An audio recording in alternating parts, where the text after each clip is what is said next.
ओम शांति। ओम शांति। आज मीठे बाबा के 23 तारीख की महावाक्य है। आज बाबा बोले, मीठे बच्चे, बुद्धि में स्थायी एक बाप की याद रहे तो यह भी अहो सौभाग्य।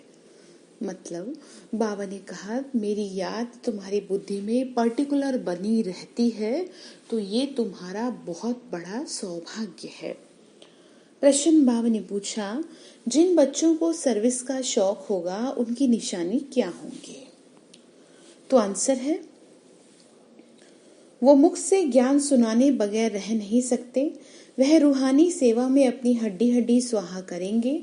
उन्हें रूहानी नॉलेज सुनाने में बहुत खुशी होगी और खुशी में ही नाचते रहेंगे। वो अपनों से बड़ों का बहुत रिगार्ड रखेंगे, उनसे सीखते रहेंगे। बाबा ने कहा, ये निशानी है मेरे सेवाधारी बच्चों की। ठीक है, हड्डी हड्डी स्वाहा करने का मतलब ये है, पूरी तरह से क्या हो जाए, मन से बुद्धि से समर्पित हो जाए। भगवान के लिए ही शरीर है। ठीक, कोशिश तो करें ना कि आपके श्वासोश्वास संकल्प क्या है, सेवा में सफल हो। तो गीत है, बदल जाए दुनिया न बदलेंगे हम। ओम शांति। बच्चों ने गीत की 2 लाइन सुनी। ये वायदे का गीत है, यानी प्रॉमिस करने का गीत है एक दूसरे से। जैसे कोई की सगाई होती है तो यह वायदा करते हैं कि स्त्री पुरुष कभी एक दो को छोड़ेंगे नहीं। कोई की आपस में नहीं बनती तो छोड़ भी देते हैं। यहाँ तुम बच्चे किसके साथ प्रतिज्ञा करते हो? ईश्वर के साथ, जिसके साथ बाबा ने कहा, जिसके साथ तुम बच्चों की व सजनियों की सगाई हुई है। परंतु ऐसा जो तुमको विश्व का मालिक बनाता है उनको भी छोड़ देते हैं।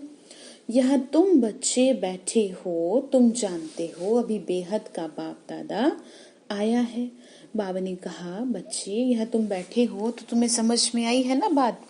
मधुबन में जाते हैं तो ये आभास होता है ना, ये ध्यान रहता है, ये चिंतन रहता है कि बस बाबा आया कि आया, आज बाबा आएंगे, ऐसा रहता है मधुबन में जब जाते हैं। यहाँ तुम बच्चे बैठे हो तो बेहद का बाप दादा आया कि आया। ये अवस्था तो तुम्हारी यहाँ रहती है, वहाँ बाहर तो सेंटर पे रह न सके। क्योंकि जब बाबा जिंदा थे तब की ये बात है, जब मधुबन जाते थे तो हालांकि अब सेंटर्स को भी उसमें रखा जाता है, लेकिन जब बाबा जिंदा थे तो ऐसा जब मिलने जाते थे, जब बाबा थे हमारे सामने, तब की बात है कि हम सब बच्चों के बीच में थे। तो बाबा ने कहा, तब वहां पे मधुबन जाते थे तो ऐसे रहता था कि बाबा आया कि आया। ये अवस्था तुम्हारी यहाँ रहती है, वह बाहर सेंटर पे तो रह न सके। यहाँ तुम समझेंगे बाप दादा आया कि आया, बाहर सेंटर पे समझेंगे बाबा की बजाई हुई मुरली आई कि आई। यानी सेंटर पे जाते हैं तो मुरली सुनने के लिए रहता है ना, कि बस जल्दी भागे मुरली सुने।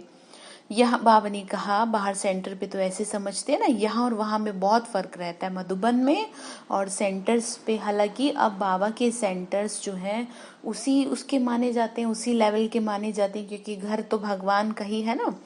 तो उस समय की बात है ये। लेकिन उसके बाद तो बाबा ने बहुत कुछ किया, व्यक्त रूप से हम बच्चों की पालना करी, सेवा करी, तो अब बात बराबर है। लेकिन हाँ, ये कह सकते हैं कि मधुबन जो है वो धरनी है, वो भगवान की जन्म भूमि है। वहाँ पे भगवान का अवतरण हुआ तो उसकी तो बात ही एक अलग लेवल की हो जाती है। लेकिन बाबा ने कहा, बात सब सेम ही है, क्योंकि यहाँ बेहद के बाप दादा के सम्मुख तुम बैठे हो। वहां तो सम्मुख नहीं हो, क्योंकि बाबा को जिसने आंखों से देखा, साक्षात देखा साकार में, तो उसके लिए ऐसी बात समझा रहे हैं कि वहां तो सम्मुख नहीं है। चाहते हैं सम्मुख जाकर मुरली सुने। यहाँ तो बच्चों की बुद्धि में आया, बाबा आया कि आया, मधुबन में रहता है ना, जल्दी जाए, बाबा बस आने वाले हैं। जिस दिन बाबा आते हैं तो सब कैसे तैयार होके जाते थे, कैसे सारा दिन 2 दिन पहले से ही कैसी भीड़ इकट्ठी हो जाती है, दूसरे दूसरे देश के लोग आते थे। जैसे और सत्संग होते हैं वहां तो समझेंगे फलाना स्वामी आएगा, परंतु ये ख्यालात भी सबकी एक रस नहीं होगी। कईयों का बुद्धि योग तो और तरफ भटकता रहता है। कोई को पति की याद आएगी, कोई को संबंधी याद आएंगे। कईयों का बुद्धि ऐसे भटकता है, बाबा घर में बैठ करके भी। बुद्धि योग एक गुरु के साथ भी टिकता नहीं। कोई बिरला होगा जो स्वामी की याद में बैठा होगा। यहाँ भी ऐसे हैं, ऐसे नहीं, सब शिव बाबा की याद में रहते हैं। बुद्धि कहीं ना कहीं दौड़ती रहती है, सबकी बुद्धि किसी न किसी की कहीं, किसी की कहीं। मित्र संबंधी याद आदि याद आएंगे, सारा समय एक ही शिव बाबा की याद में रहे तो अहो सौभाग्य। स्थायी याद में कोई विरला रहते हैं, यहाँ बाप के सम्मुख रहने से तो बहुत खुशी होनी चाहिए। जिसको भाग्य मिला बाबा को सम्मुख देखने का तो उसकी खुशी का तो पारावार नहीं। पर कोई बात नहीं, अब ये भी नहीं समझना चाहिए हम बाबा को नहीं देख पा, बाबा सूक्ष्म रूप से पालना कर रहे हैं। अतीन्द्रिय सुख गोपी बल्लभ की गोप गोपियों से पूछो, ये यहाँ कहीं तो गाया हुआ है। कितना सुख मिलता है उसके प्यार में, उसकी याद में। यहाँ तुम बाप की याद में बैठे हो, जानते हो अभी हम ईश्वर की गोद में हैं, फिर दैवी गोद में होंगे। भल कोई की बुद्धि में सर्विस के ख्यालात भी चलते हैं।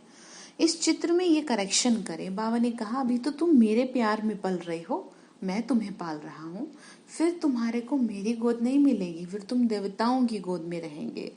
पिता की गोद से हट जाओगे ना, क्योंकि स्वर्ग में चले जाओगे। बाबा ने कहा इस चित्र में ये करेक्शन करें, ये लिखे, परंतु अच्छे बच्चे जो होंगे वह समझेंगे अभी तो बाप से सुनना है और कोई संकल्प पाने नहीं देंगे। बाप ज्ञान रत्नों से झोली भरने आए हैं। क्या कहा? ज्ञान रत्नों से बाबा झोली भरने आए हैं, तो बाप से ही बुद्धि का योग लगाना है ना। नंबरवार धारणा करने वाले तो होते ही हैं, कोई अच्छी रीति सुनकर धारण करते हैं, कोई कम धारण करते हैं। बुद्धि योग और तरफ दौड़ता रहेगा तो धारणा नहीं होगी। बुद्धि बाहर में रहेगी तो कैसे धारणा होगी? कच्चे पड़ जाएंगे। एक दो बार मुरली सुनी, धारणा नहीं हुई तो फिर वो आदत पक्की होती जाएगी और फिर कितना भी सुनता रहेगा, धारणा नहीं होगी। इसीलिए देखो कहा जाता है समझाते हुए ना कि आप मत सोचो कि मेरे से सारी चीजें नहीं हो रही, आप कोई एक चीज पकड़ लो बस, बाबा की किसी एक आज्ञा की तो अवज्ञा ना होने दो। एक आज्ञा का तो सही से पालन करो, हालांकि सबका करना चाहिए सारी आज्ञाओं का, लेकिन एक एक करके चलो, नहीं तो कैसे बताओ लेके जाएंगे स्वर्ग में। बाबा ने कहा कि बच्चे जिसको धारणा होगी उनको फिर सर्विस का शौक होगा, उछलता रहेगा, सोचेगा कि जाकर धन दान करूं, क्योंकि यह धन एक बाप के सिवाय तो और कोई के पास नहीं है। बाबा ने कहा बाप यह भी जानते हैं सबको धारणा हो न सके, सब एक रस ऊंच पद पा नहीं सकते। बाबा तो कह रहे मुझे पता है, लेकिन कोशिश तो तुम करो। इसीलिए बुद्धि और तरफ भटकती रहती है। भविष्य तकदीर इतनी ऊंची नहीं बनती, कोई फिर स्थूल सर्विस में अपनी हड्डी हड्डी देते हैं, सबको राजी करते हैं। जैसे भोजन पकाते खिलाते हैं, ये भी सब्जेक्ट है ना। बाबा ने कहा इसी तरह आत्मा को भी देनी है, भोजन देना है ना। ज्ञान योग धारणा सेवा, ये 4 सब्जेक्ट हैं, तो कम से कम पासिंग मार्क्स तो आ जाए, जो धर्मराज के आगे नजरें झुकानी ना पड़े। जिसको सर्विस का शौक होगा वो मुख से कहने बगैर रहेगा नहीं, यानी सुनाएगा, सेवा करेगा। फिर बाबा देखते भी हैं, देहाभिमान तो नहीं है कि हम कैसे सुनाए, कईयों को रहता है कि नहीं हम नहीं सुनाएंगे, कोई क्या कहेगा, तो ये क्या है, देहाभिमान है। बावनी का बड़ों का रिगार्ड रखते हैं व नहीं, बावनी का देखते हैं, बड़े महारथियों का रिगार्ड तो रखना होता है ना, मतलब कहीं नहीं रखते तो भी देहाभिमान है, सम्मान नहीं देते बड़ों को। हाँ कोई कोई छोटे भी होशियार हो जाते हैं तो भी हो सकता है बड़ों को उनका रिगार्ड रखना पड़े, क्योंकि उनकी बुद्धि गैलप कर लेती है, बुद्धिमान होते हैं ना, तो ऐसा हो भी जाता है, लेकिन छोटों को करना चाहिए। सर्विस का शौक देख बाप तो खुश होगा ना, ये अच्छी सर्विस कर रहे हैं। सारा दिन प्रदर्शनी पर समझाने की प्रैक्टिस करनी चाहिए। प्रजा तो ढेर बनती है ना, और तो कोई उपाय है नहीं। बाबा ने कहा सूर्यवंशी चंद्रवंशी राजा रानी प्रजा सब यहाँ बनते हैं, जैसा जैसा पुरुषार्थ वैसा वैसा पद। कितनी सर्विस करनी चाहिए बच्चों की बुद्धि में, ये तो है ना, अभी हम ब्राह्मण बने हैं।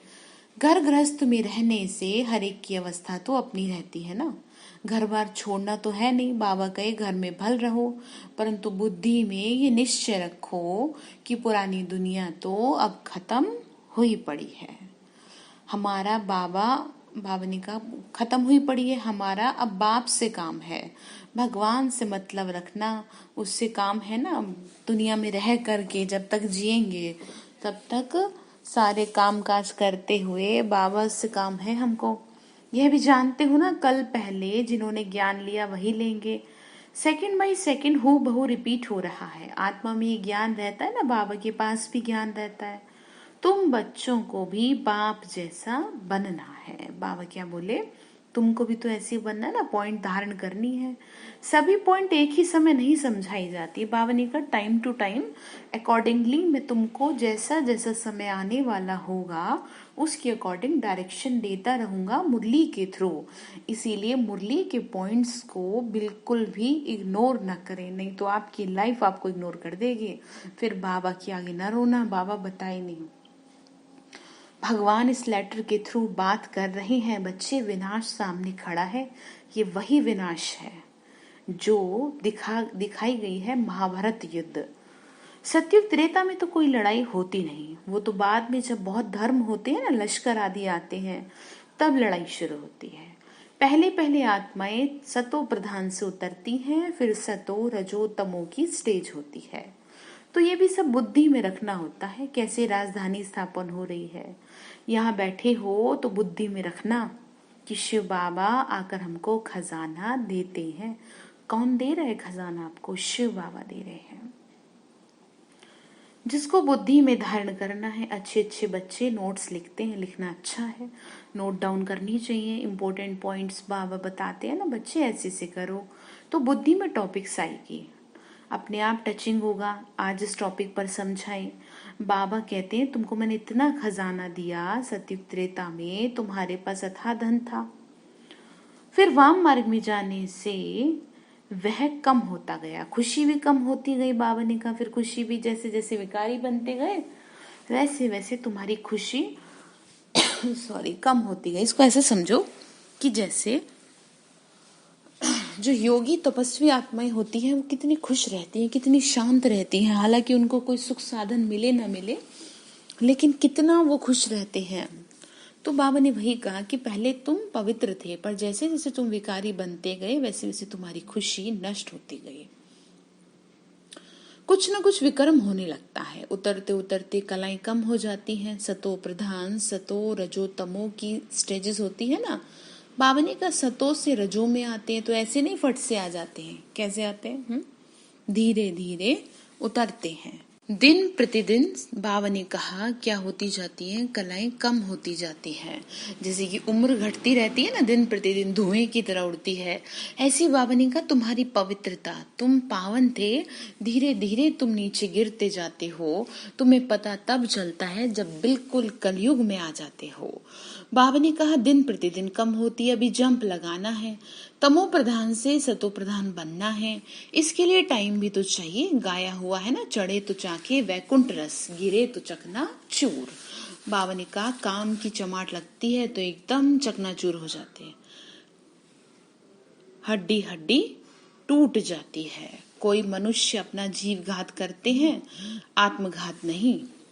बाबा ने कहा आत्मघात नहीं, जीव घात कहा जाता है। यहाँ तो बाप से वर्षा लेना है, बाप को याद करना है, क्योंकि बाप से बादशाही मिलेगी ना, अपने से पूछना है हमने बाप को याद कर भविष्य के लिए कितनी कमाई की। बाबा ने क्या कहा कि तुम किसी और से नहीं, तुम खुद से पूछो कि तुम क्या किए अब तक। मैंने तुम्हें ये जीवन दिया, तुमने क्या किया? क्या करेंगे? बाबा से पूछेंगे, बाबा से पूछेंगे, अपने से पूछेंगे? बताओ किससे पूछेंगे? अपने से पूछेंगे। बाबा ने ये जीवन दिया, आपने इस जीवन में क्या क्या किया, या जो साधारण दुनिया जीती है वही आपने जिया? कुछ तो करेंगे ना, कमाई जमा करेंगे, अदरवाइज क्या होगा? फिर बाद में पछताना पड़ेगा। तो पछताए ना तो बेहतर है ना। ठीक है, बाबा हम बच्चों को ये बात समझा रहे हैं। कितने अंधों की लाठी बने, बाबा ने कहा जरा देखो तो सही क्या किए तुम अभी तक। फिर बोलते हैं आगे बाबा कि बच्चे घर घर में पैगाम देना है कि ये पुरानी दुनिया अब बदल रही है। बाप नई दुनिया के लिए राजयोग सिखा रहे हैं, सीढ़ी में सब दिखाया है, ये बनाने में मेहनत लगती है। सारा दिन ख्यालात चलता रहे, ऐसा सहज बनावे जो कोई भी समझ जाए, यानी चित्र भी ऐसे हो जो हर किसी के समझ में आए। तुम्हारी सर्विस तो बहुत चलनी है, बाबा बोले। तुम तो ये जानते हो ना ये क्लास कब तक चलेगा। बाबा ने कहा वो तो लाखों वर्ष की आयु समझते हैं, तो शास्त्र आदि सुनाते रहते हैं, समझते हैं जब अंत होगा तब सदगति दाता आएगा और जो हमारे चेले होंगे उनकी गति हो जाएगी। बाबा ने कहा ऐसे समझते हैं, फिर हम भी जाकर ज्योति में समा जाएंगे, परंतु अब आ तो गया उसकी आने का समय। परंतु ऐसे तो है नहीं, तुम अभी जानते हो ना, हम अमर बाप द्वारा सच्ची अमर कथा सुन रहे हैं। तो अमर बाप जो कहते हैं वह मानना भी तो है, सिर्फ कहते हैं मुझे याद करो और पवित्र बनो, नहीं तो सजा भी बहुत खानी पड़ेगी, पद भी कम मिलेगा। प्यार से समझा रहे हैं आपको, सर्विस में मेहनत करनी है। कितना जीवन में आप मेहनत किए, भगवान की सेवा में थोड़ी सी मेहनत कर लो, जो जीवन सुधर जाए आगे के भी और ये भी। बाबा ने फिर बोला पद भी कम मिलेगा, सर्विस में मेहनत करनी है। जैसे ददीची ऋषि का मिसाल है ना, हड्डियां भी सर्विस में दे दी। अपने शरीर का भी ख्याल ना कर सारा दिन सेवा में रहना है। ये बात उनके लिए कही जा रही है जो कर सकते हैं, ठीक है। अब ये नहीं कि किसी के शरीर में जान नहीं है या कोई नहीं है, कोई एजेड है, तो उसके लिए कोई ऐसा नहीं कह रहे कि जो कर सकते हैं, अच्छे भले हैं, वो तो कम से कम इस बात का ध्यान रखें। एक है जिस्मानी हड्डी सेवा, दूसरी है रूहानी हड्डी सेवा। बावनी का रूहानी सर्विस करने वाले नॉलेज ही सुनाते रहेंगे, धन दान करते खुशी में नाचते रहेंगे। दुनिया में मनुष्य जो सर्विस करते हैं वो सब है जिस्मानी, शास्त्र सुनाते हैं, वो कोई रूहानी सर्विस तो है नहीं। आत्मा की सेवा मिलेगी, आत्मा को उसके पिता से पहचान करवाना, ये तो होगी ना उसकी सेवा। रूहानी सर्विस तो सिर्फ बाप ही आके सिखाते हैं, स्पिरिचुअल बाप ही आकर स्पिरिचुअल बच्चों यानी आत्माओं को पढ़ाते हैं। बाबा पढ़ा रहे हैं ना, हम बच्चों को पढ़ा रहे हैं, शिक्षा दे रहे हैं। फिर बाबा ने आगे कहा, तुम बच्चे अभी तैयारी कर रहे हो सतयुगी नई दुनिया में जाने के लिए। वह तुमसे कोई विक्रम नहीं होगा, वह है ही राम का राज्य। बाबा ने कहा वहां होते ही थोड़े हैं, अभी तो रावण राज्य में सब दुखी हैं। ये सारी नॉलेज भी तुम्हारी बुद्धि में है, नंबरवार पुरुषार्थ अनुसार। इस सीढ़ी के चित्र में ही सारी नॉलेज आ जाती है। बाबा कहते हैं ये अंतिम जन्म पवित्र बनो तो पवित्र दुनिया के मालिक बन जाओगे। तुम्हें समझाना ऐसा है जो मनुष्यों को पता पड़े कि हम सतो प्रधान से तमो प्रधान बने। फिर याद की यात्रा से ही सतो प्रधान बनेंगे ना, देखेंगे तो बुद्धि चलेगी। बाबा बोले मेरे को भी देखो, ठीक है, सीढ़ी के चित्र को भी देखो, तो तुम्हारी बुद्धि में ये ज्ञान बैठ जाएगा। बाबा कहते हैं अंतिम जन्म पवित्र बनो तो पवित्र दुनिया के मालिक बनोगे। तुम्हें समझाना ऐसे है जो मनुष्यों को पता पड़े हम सतो प्रधान से तमो प्रधान बने। फिर याद की यात्रा से सतो बनेंगे, देखेंगे तो बुद्धि चलेगी ना। ये नॉलेज किसी के पास नहीं है। बाबा ने कहा, कहेंगे सीढ़ी में तो और धर्मों का समाचार कहाँ है, वो फिर इस गोले में लिखा हुआ है। गोला सुदर्शन, वो जो चक्र है ना स्वास्थ्य का, उसमें भी समझाया हुआ है कौन सा धर्म किस समय आता है। वो नई दुनिया में तो आते नहीं, उन्हों को शांति मिलती है। भारतवासी ही स्वर्ग में थे ना, बाप भी भारत में आके राजयोग सिखाते हैं, इसीलिए भारत का प्राचीन योग सब चाहते हैं। इन चित्रों से वो खुद ही समझ जाएंगे। बाबा ने का चित्र देखेंगे, प्राचीन राजयोग तो नाम मशहूर है, तो समझ में आएगा कि वास्तविकता क्या है। बरोबर इस दुनिया में सिर्फ भारत ही था। अपने धर्म को भी समझ जाएंगे। भल क्राइस्ट आया धर्म स्थापन करने, इस समय वह भी तमो प्रधान है। बाबा ने कहा ये रचता और रचना की कितनी बड़ी नॉलेज है जो तुम बच्चों को अभी समझनी है। रचता सारी दुनिया का रचता, और रचना हम बच्चे, सारे देवी देवता उसकी रचना है। तुम कह सकते हो हमको किसी से पैसे की दरकार नहीं, पैसे हम करेंगे क्या, तुम भी सुनो दूसरों को भी सुनाओ, ये चित्र आदि छपाओ। किसी कोई सेवा करता भी है तो पैसे का कर किया जाएगा। भगवान के घर में तो इन्हीं चीजों में यूज होगा ना, कि पर्चे छपेंगे, चित्र बनेंगे, प्रोग्राम होंगे, यही सब यूज है। तो इसीलिए बाबा ने कहा इन चित्रों से काम लेना है। हॉल बनाओ जहाँ ये नॉलेज सुनाई जाती है, बाकी हम पैसा लेकर क्या करेंगे। जैसे कोई कहता है भाई हम सेवा करें, तो बाबा ने कहा ऐसे समझा सकते हो, तुम्हारे घर का कल्याण होता है, तुम सिर्फ प्रबंध करो। कोई इंटरेस्ट होता है तो उसको ऐसी गाइडेंस दी जा सकती है। बहुत आकर कहेंगे रचता और रचना की नॉलेज तो बड़ी अच्छी, ये तो मनुष्यों की समझ, ये तो मनुष्यों को ही समझनी है ना। बाबा बोले विलायत वाले ये नॉलेज सुनकर बहुत पसंद करेंगे, क्योंकि वो मेडिटेशन में, प्राचीन योग में बहुत इंटरेस्टेड होते हैं, तो बहुत खुश होंगे, समझेंगे हम भी बाप के साथ योग लगाएं तो विक्रम विनाश हो। सबसे पहली बात पता चलेगा कि कौन है, ठीक है ना, बाप का परिचय देना है, पिता तो सभी का है ना, वो तो समझ जाएंगे। ये नॉलेज तो गॉड के सिवाय कोई दे न सके। कहते हैं खुदा ने बहिष्ठ स्थापन किया, परंतु वो कैसे करते हैं तो किसी को पता ही नहीं। तुम्हारी बातें सुनकर खुश होंगे, फिर पुरुषार्थ कर योग सीखेंगे। जब समझाएंगे, समझाने की बुद्धि चाहिए, बाबा अपने आप बुद्धि दे देता है। जब बस सेवा का उमंग चाहिए, तमो प्रधान से सतो प्रधान बनने के लिए पुरुषार्थ करेंगे। सर्विस के लिए भी बहुत ख्याल करनी चाहिए। बात भारत में हुनर दिखाएं, तब फिर बाबा बाहर में भी भेजेंगे। यहाँ तो सेवा करें ना तो अपने आप बाबा बाहर भेज देगा सेवा में। ये मिशन जाएगी, मिशन मिला है ना हमें देश की सेवा करने का। तो बाबा ने कहा अभी तो टाइम पड़ा है, उस टाइम की बात है, अभी की बात नहीं है ये, कि टाइम पड़ा है। बाबा ने कहा नई दुनिया बनने में कोई देरी थोड़ी लगती है। कहाँ भी अर्थक्वेक आदि होती है तो 2-3 वर्ष में एकदम नए मकान बना देते हैं। कारीगर बहुत हो, सामान तैयार हो, फिर बनने में देरी थोड़ी लगेगी। विलायत में मकान कैसे बनते हैं, मिनट मोटर। तो बाबा कह रहे सोचो जरा, तो स्वर्ग में कितना जल्दी बनते होंगे। सोना चांदी आदि तुमको मिल जाता है बहुत, खानियों से तुम सोना चांदी हीरे ले आते हो। हुनर तो सब सीख रहे हैं ना, साइंस का कितना घमंड चल रहा है। ये साइंस फिर वहाँ काम में आएगी। बाबा ने कहा कितना साइंस आगे जा रही है, स्वर्ग के लिए हो रहे हैं बच्चे तैयार, वहीं पे तो होगा सही यूज। तो यहाँ तो यही विनाश का कारण बनेगी दुनिया का। बाबा ने फिर आगे कहा उस समय तो सारी दुनिया नई हो जाती है, रावण राज्य खत्म हो जाता है, 5 तत्व भी कायदे मुजीब सर्विस में रहते हैं, यानी 5 तत्व भी आपके कंट्रोल में रहते हैं। स्वर्ग बन जाता है, वहां ऐसा कोई उपद्रव नहीं होता, रावण राज्य ही नहीं, सब सतो प्रधान है। फिर आगे बोले सबसे अच्छी बात है कि तुम बच्चों को बाप से बहुत लव होना चाहिए। बाबा खजाना देते हैं, उसको धारण कर दूसरों को दान देना है। जितना दान देंगे उतना इकट्ठा होता जाएगा, यानी ज्ञान सुनाने की सेवा करनी है। यह दान किसका करना है, ज्ञान का दान। सर्विस ही नहीं करेंगे तो धारणा कैसे होगी। सर्विस में बुद्धि चलनी चाहिए। सर्विस तो बहुत ढेर हो सकती है, दिन प्रतिदिन उन्नति को पाना है, अपनी भी उन्नति करनी है तो करेंगे ना। बाबा का कहना मानेंगे ना, भगवान आपसे कह रहा है, वही आपसे चाहता है, और कौन दुनिया में शुभ चिंतक बैठा है। ठीक है, अच्छा।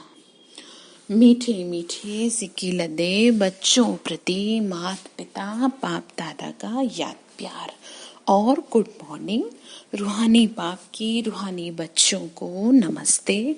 हम रूहानी बच्चों के रूहानी माता पिता बाप दादा को नमस्ते। शिव बाबा नमस्ते। शुक्रिया बाबा, शुक्रिया। तो धारणा के लिए मुख्य सारे सदा रूहानी सर्विस में तत्पर रहना है। ज्ञान धन दान करके खुशी में नाचना है। खुद धारण कर औरों को धारणा करानी है, ठीक है ना।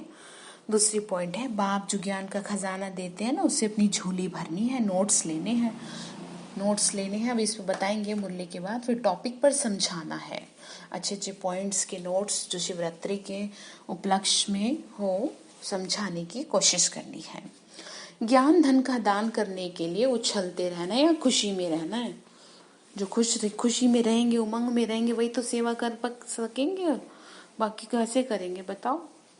तो वरदान दिया बाबा ने, निराकार सो साकार। इस मंत्र की स्मृति से सेवा का पाठ बजाने वाले रूहानी सेवाधारी भव। निराकार सो साकार। बाबा बोले जैसे बाप निराकार सो साकार बन सेवा का पाठ बजाते हैं ना, यानी ज्योति स्वरूप है, लेकिन आप जब चाहो जहाँ चाहो वो आपको मदद करने के लिए आ जाते हैं। साकार में पाठ बजा देते हैं, यानी ऐसे आ जाते हैं ना जैसे बिल्कुल पास में ही हो, भले ही दिखाई इसलिए नहीं दे सकते क्योंकि ज्योति स्वरूप है। तो बाबा ने कहा जैसे मैं करता हूँ ना, सेवा का पाठ बजाता हूँ, ऐसे बच्चों को भी इस मंत्र का यंत्र बुद्धि में रख, यानी स्मृति में रख सेवा का पाठ बजाना है। ये साकार सृष्टि यानी ये सृष्टि, ये साकार शरीर यानी शरीर, ये स्टेज है। स्टेज आधार है, पाठधारी आधार मूर्त है, मालिक है। बाबा ने कहा बच्चे तुम ना इस शरीर पे, इस दुनिया पे पाठ बजाने वाले हो, तुम इसके मालिक हो, ये तुम्हारा मालिक नहीं है। इस स्मृति से न्यारे बनकर पाठ बजाओ तो सेंस के साथ इसेंसफुल रूहानी सेवाधारी भी बन जाएंगे।